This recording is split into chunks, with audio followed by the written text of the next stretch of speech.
Are you winning? Pioneering entrepreneur, author, and media personality André Taylor is, and he can tell you how, now on Connections.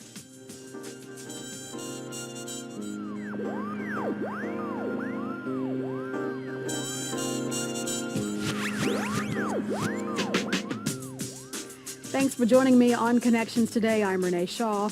André Taylor, a global authority on leadership development, has a distinguished 35-year career building and advising businesses. He's the author of You Can Still Win and a half a dozen other books, and is a frequent guest expert on network and cable news outlets. An entrepreneur since 1978, Taylor has launched successful businesses in media, marketing, and management consulting. The business titan has lectured at industry conferences and in academic settings in the U.S., Europe, and Asia, and we're glad to welcome him to the Bluegrass State. So, André Taylor, welcome. Oh, thanks for having me. You make me sound so good. Well, you make yourself sound good, sir. Your CV is really impressive, and I only said a fraction of what we could say about your background and your accomplishments. And you are here in Lexington at the time we recorded this program to speak at the Lexington Bluegrass Area Minority Business Expo, an annual expo that has grown each and every year. And people come to learn about how do they start a business, how do they grow a business, what they're doing wrong in their business. What's the main message you're going to deliver to them, or you will have delivered to them? There's no diminishing of opportunity for entrepreneurs. This is a wonderful time to start a business. Times change, economies are up and down, technology shifts. But being an entrepreneur is always a great opportunity, and the impact you can have on your community is enormous. So is there never a time where it's not a good idea? I mean, if we think about the recession, particularly 2008, 2009, we think maybe that would have been wise to have started an enterprise, but do you think no time is the wrong time? Well, there have been many companies that have been built in recession, and specifically those years, 2008, 2009, there were many companies that began that are now really vibrant. And so I've seen colleagues, for example, start internet companies around that time, one or two people, and now they're multi-million-dollar operations. So it's, I think at any time you can build a business. You talk a lot about winning, and I want to get your definition, a working definition of what winning is, and how does one know that they're winning and that they've won? Yeah. Well, you know, it's Renee, it's an interesting thing because my book, You Can Still Win, really came to me, the title came to me as a result of listening to what I was talking to my clients about and friends and colleagues, and they would tell me things that were going on, and I would say, my goodness, you can still win. And it's an interesting question, this idea of winning, because you could think it's about dominating. It's about beating someone down to a pulp, so to speak. But to me, winning is really about winning within. It's the idea of maximizing your potential. It's doing the best you can with what you have and really feeling confident every day that what you're delivering is a reflection of your abilities, your strength, and you're always relying on that. Yeah. So success is synonymous with winning, or is it a different level? Well, I think that's a good question. I think success and winning are synonymous. I think I chose winning because it appeals to many folks. And it's a great catchphrase these days. I think so. I think it is. But I think success is about taking what you have and doing the best at it. If you are doing the best at what you have, you are successful.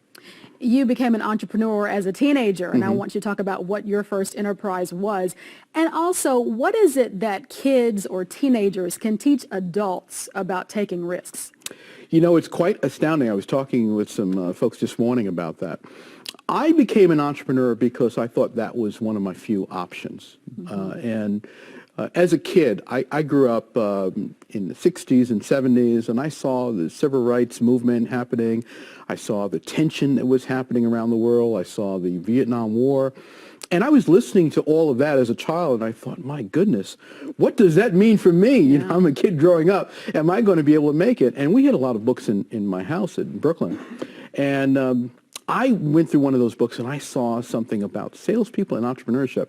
And I was just intrigued by this whole idea that I could take a product or service and create my own future.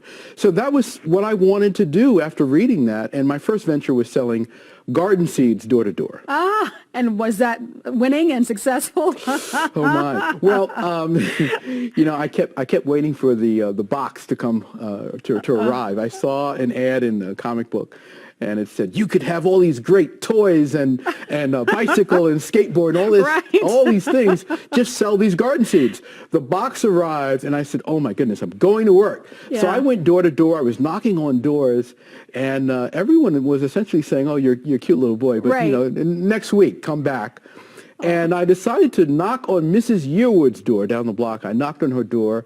The door swung open, and her elderly dad opened the door, who couldn't see me because of his glasses. And a German Shepherd jumped out, Ooh. bit me. Oh my gosh. And that sort of stalled my sales career. But the positive there is that I sold out my garden seeds. Okay. Mrs. Yearwood called my mom and said, "Oh, we're so sorry. We can't believe this happened." She was in tears, and she said, "I'll buy his entire stock." Oh, great. So I was a success right away. Yeah, even though you might have the dog bite to prove it. Exactly.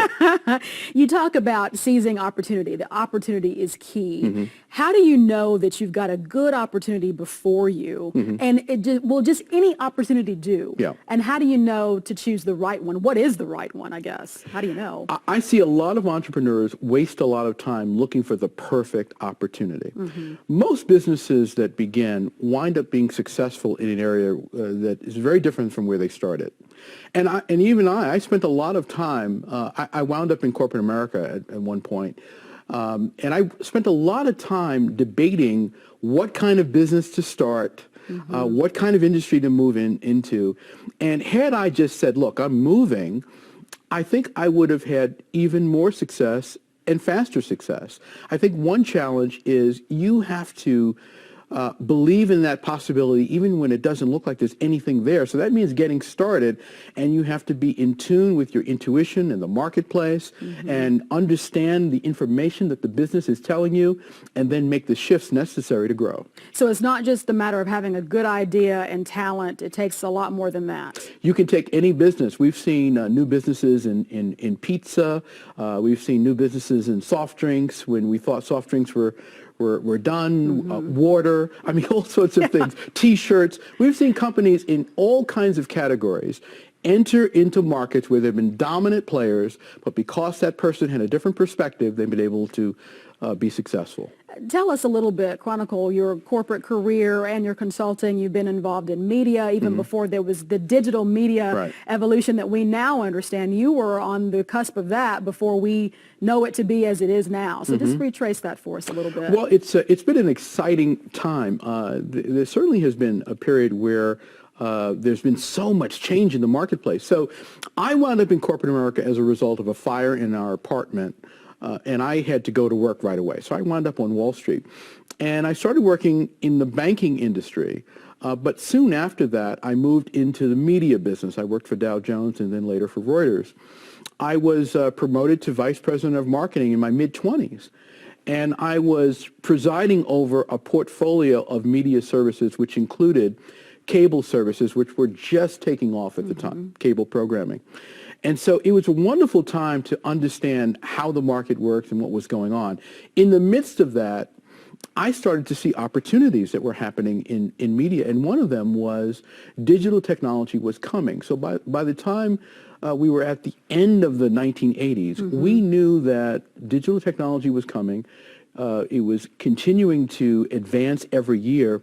And in the early 90s, a partner and I, in fact, a fellow who was a consultant to me in the media business at Reuters, we decided to start a sports media company that would essentially service professional sports teams, but also leverage that content in the broader marketplace, on the internet, on cable television, and so forth. So we started this operation with very little money, and we were able to develop our own content, our own programming, and some very early specialized, targeted sites that really took off in a major way. Could you have imagined where we are now versus when you were starting out doing that? It's really astounding. astounding, and it was quite a lot of faith we had to have, Yeah, because sure. we were saying, look, this is going to be big. Yeah, right. I remember back then, you could get any domain name you wanted. So I mean, one of the domain names we owned at the time was nutrition.com. So imagine being able to own a domain name that sort of could be the hub of such a large industry, and we were focused on one of our brands was nutrition, sports, and fitness. It's extraordinary what has happened, and now, of course, the internet is mainstream, and more programming is shifting online. So it's really astounding. Yeah, newspapers, for instance. I mean, they've really gotten into the digital media game and are competing pretty healthily with traditional electronic media markets. Right. I mean, they've got video stories, and it may not be as flashy as your 6 o'clock news, but certainly they're doing it. So they're learning that convergence media is so important. You think about social media and how that's driving information, what we are exposed to, how we learn. Do you think the social media evolution, if you could call it that, is a good thing? And does that help actually enhance content, or does it diminish content? And I mean that in terms of an intellectual capacity of content. Well, media has certainly shifted from where it was. And I love newspapers because they just don't give up. We've been saying newspapers. And let's hope they don't. Well, exactly. We've been saying newspapers are going to die forever. But, I remember as a kid going out every morning and buying the newspaper from my grandmother. Do you still get a newspaper at home? I still read physical newspapers, and I read online as well. But I think the media landscape is really interesting because what we have now is this personal news feed, this personal newspaper. So you can essentially program what you want to see, come to you. That's wonderful. Unfortunately, a lot of folks have been conditioned to send the worst. And so, there's some content that maybe we don't want to see in social media. Yeah, and what is it doing to our socialization skills when we only are selecting the content that is most favorable to our philosophy and ignore or delete whatever is not? I mean, there's something to be said about exposure to a wide variety of sources and opinions, and if you can just narrow your taste down, gosh, doesn't really sound beneficial to an overall society. Well, I tell you what's interesting. The person that understands a niche well is well compensated, and the person who is a generalist is compensated well. Yeah, no, just say compensated. You take issue with that, I see.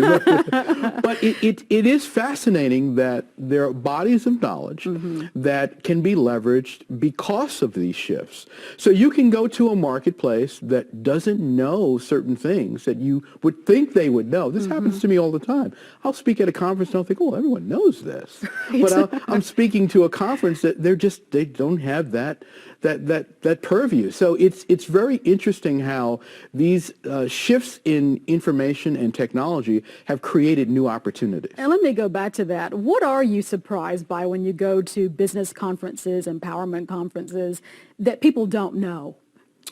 I think the biggest thing that in terms of business growth, I think the thing that is most interesting is that starting a business with all of the information we have and all of the magazines and websites and content about it, it's still a mystery to most people. What do I do? What do I do first? What do I do second? Yeah.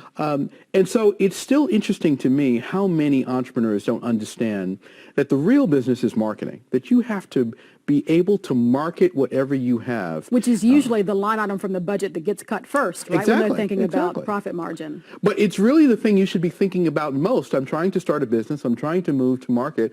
How do I show people that this is something that will change their life? If you're just joining us, we're talking to André Taylor, an entrepreneur, businessman, consultant, educator, all of those things, inspirational leader. Let's talk about, I've heard you say before that there are people who are created to create jobs, and there are people who are just made to do jobs. How do you know which one you are? Well, it's. I think you have some inclinations early on. I would love to see everyone create jobs. I would love to see everyone understand entrepreneurship right away. But there are some people who just don't want to be responsible for creating something, marketing something, leading other people, and that's okay. I think not everyone can be in a leadership position. But I think if you have some impulses to create something to serve others, and you see that there are opportunities to do it better, you should dive in, because you owe it to yourself to take that step and to see how far you can take it. And you owe it to the marketplace to bring your ideas to the marketplace so that we all are elevated in the process. Not just in terms of an entrepreneur, but what makes a good leader? What are the qualities of a good leader, whether that's corporate America or the nonprofit sector? You know, leadership is an idea that is so widely debated, you know, and it's become sort of this hot topic. I think a leader has to be able to look within and understand the motivations that you have as a person to make whatever you're doing better and to help it reach new heights. And I think you have to have that capacity to stir those ideas in others and to get them to come together, to move forward, to do so assertively and achieve an objective. I think when you find someone who can do that, that's incredible, because everything we do in society is based on our power as human beings to move forth an idea and to get other people to help us do that. Customer service. Is that job number 1, 2, 3? Where is customer service? And are we doing better in providing customer service? Are businesses doing better? Or is that something that they still need a little tutoring on? Well, customer service is an issue that is, most people will say, is there are some big challenges there.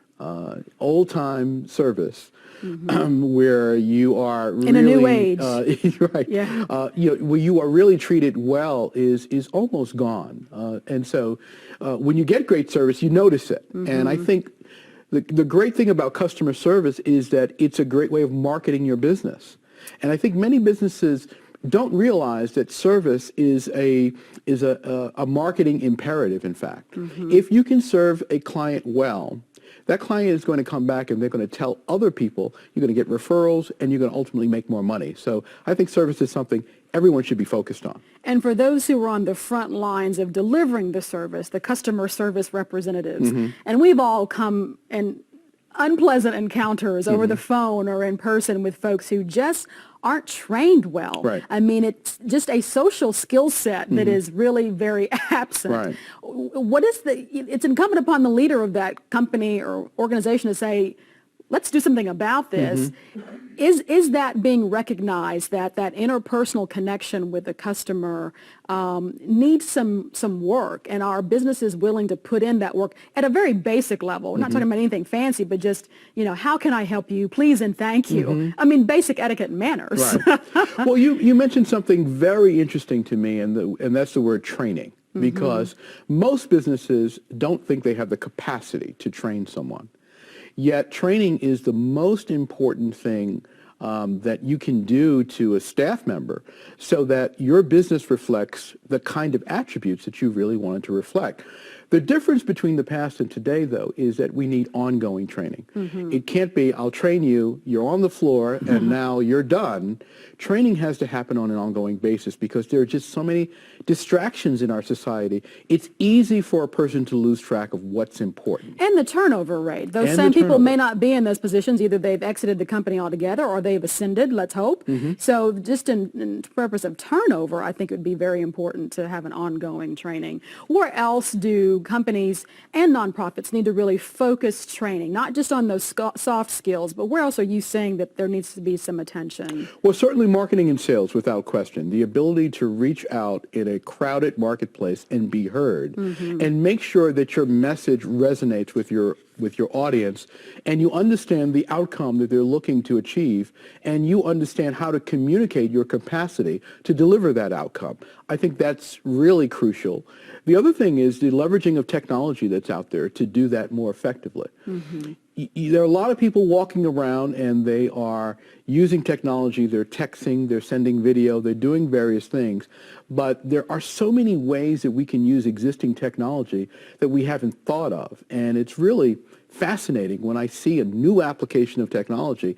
Sometimes I'm in a situation where I'll see something in another city. I'll quickly take a photo of it. I'll send it to someone, and they'll say, wow, I never thought of doing that. Yeah. And it's sort of basic. You got an example you can share, something that really has really set with you that, oh, this is an example of doing it right when it comes to deploying technology? Well, there are many things. I mean, there's certainly apps where you can take your customer lists and interaction, and you can have them on your phone so that you can understand what's happening with all the folks that you're nurturing over time. So you don't have to worry about the fact that this information is on your desk. You can, in fact, look at it wherever you are and understand, okay, here's what's happening with this particular account.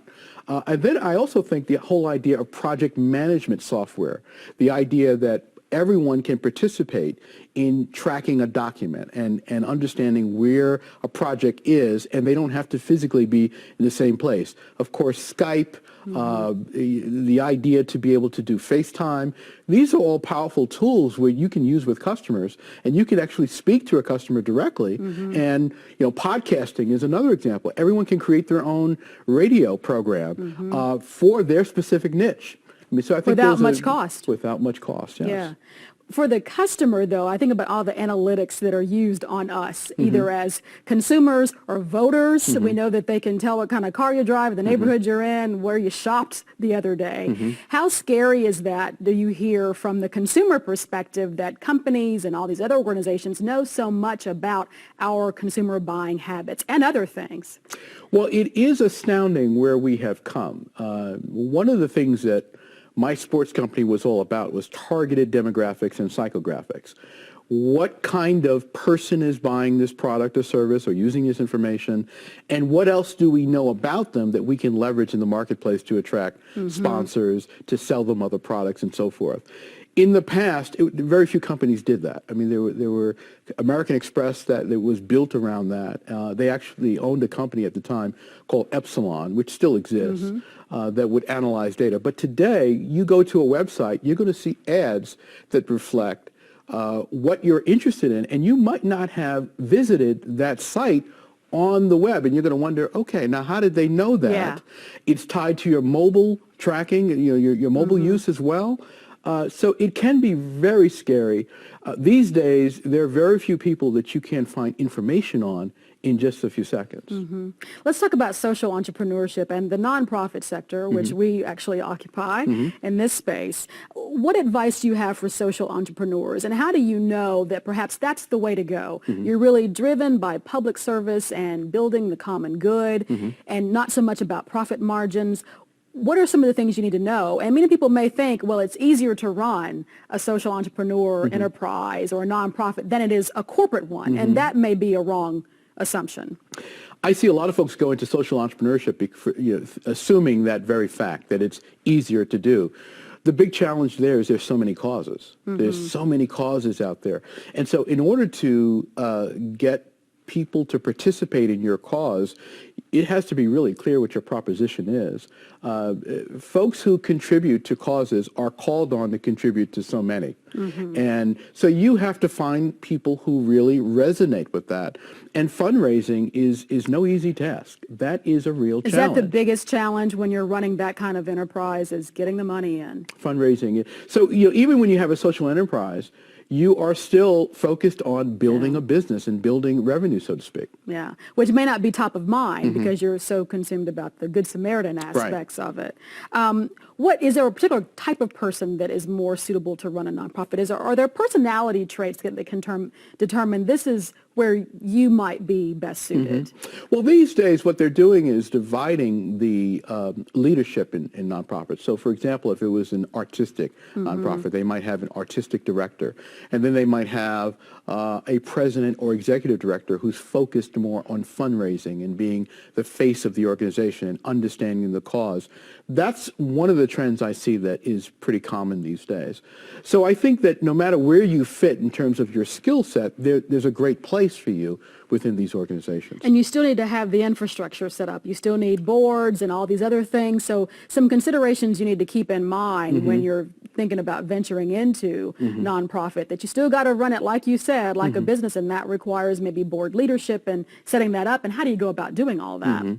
Absolutely. You have to go out and get folks who will evangelize for the organization and be willing to put their own money in many cases as well. So it's no easy task. Are there certain pitfalls that a nonprofit falls in quicker than perhaps a corporate entity? I think the big pitfall is not thinking of it as a business. Because I see a lot of folks open up something because they want to serve a particular community, and then they realize, oh my goodness, we can't afford to keep the lights on.